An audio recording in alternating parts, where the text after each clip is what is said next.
And welcome back. The government currently holds 1,259 vacant land parcels, about 207 unoccupied houses and 830 abandoned farms on its balance sheet. Last year, the state spent about 65 million rand on rates and taxes on these properties. The Department of Public Works now intends on leasing these properties to the public, with 31 properties already available for the public. We now speak to Public Works Minister Dean Macpherson. Minister, good evening. Thank you so much for your time. Really do appreciate. What is the total cumulative value of unused government properties at the moment? Good evening to yourself, Oliver, and the viewers this evening.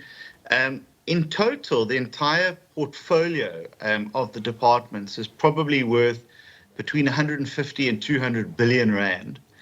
Those are state assets of houses, buildings, vacant land, farms, etc. And our view has been that those public Minister, assets... are these audited numbers? Because the range from 150 to 200 billion is very large. 50 billion is a massive range to not have certainty on. Are these audited numbers or are these projected values?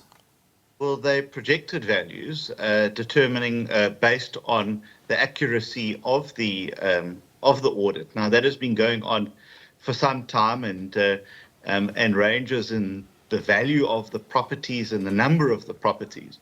And what we've said is that those properties belong to the public and we need to start getting public good out of them.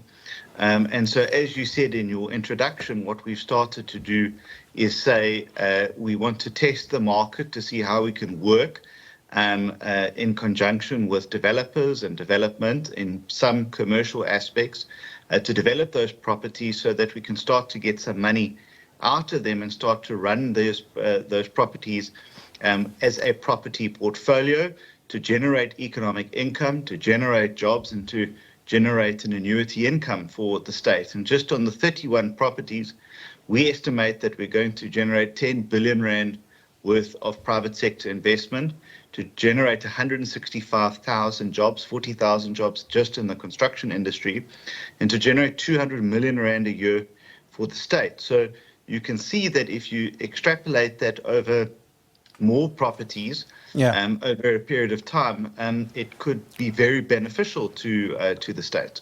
If I came to you and I said, hey, I've identified a parcel of vacant land, I'd like to lease it for whatever purposes, it will be capital generating, I might be able to employ a couple of people in pursuit of doing so, and I'll be able to pay tax off of whatever dividend I'm able to draw from the value of that land.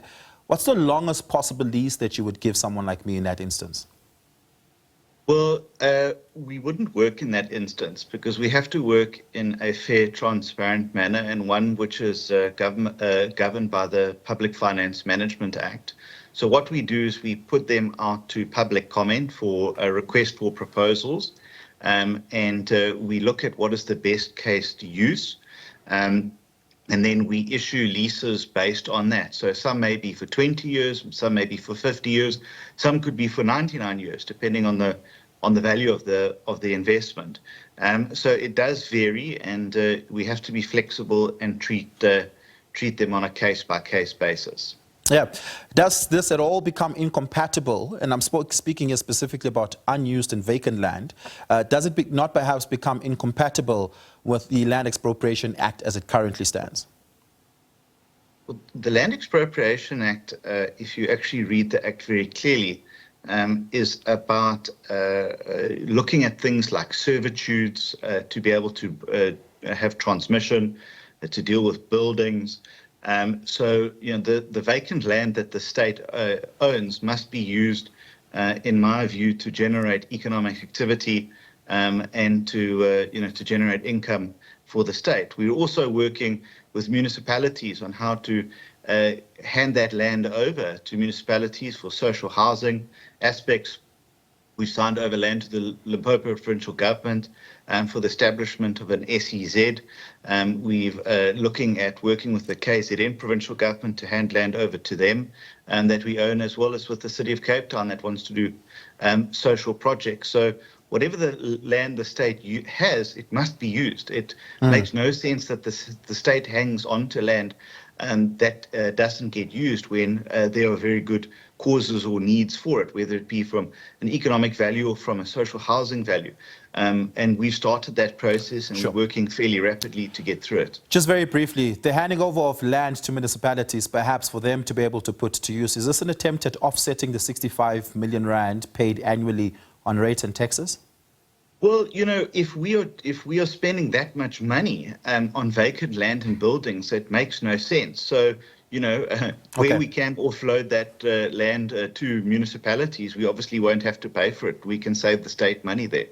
31 properties are already open to market. What are the types of properties you're speaking about here? Well, they vary from buildings to vacant land. In eThekwini, as an example, there's an abandoned complex within the city centre itself that we have identified, and we think that that could generate 3 billion rand. In Johannesburg, there's some buildings as well. In Nelson Mandela Bay, in Cape Town, in the city centre, there's a building that's been hijacked. We're currently obtaining an eviction order there. So this is really a proof of concept to be able to show government and to show the market that we are serious about what we want to do, that we want to be an economic driver in this economy, particularly in the construction sector, and to be able to use our own assets to do so. Yeah, we're going to have to leave it there. Thank you so much for your time. Really do appreciate it. That was Dean Macpherson, the Minister of Public Works.